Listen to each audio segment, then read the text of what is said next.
Play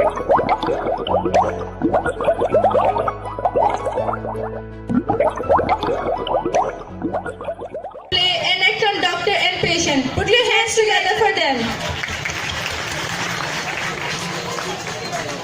आइए बैठिए।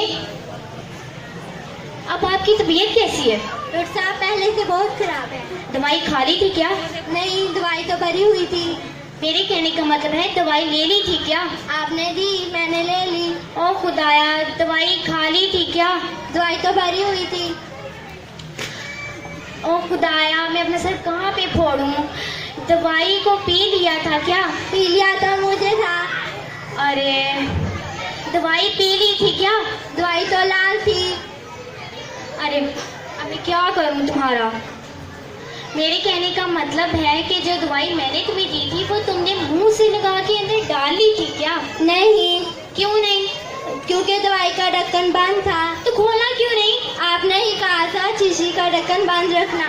या अल्लाह, इस पेशेंट से मुझे बचा ले। डॉक्टर साहब आप मुझे ये तो बताएं मैं ठीक कैसे होंगी?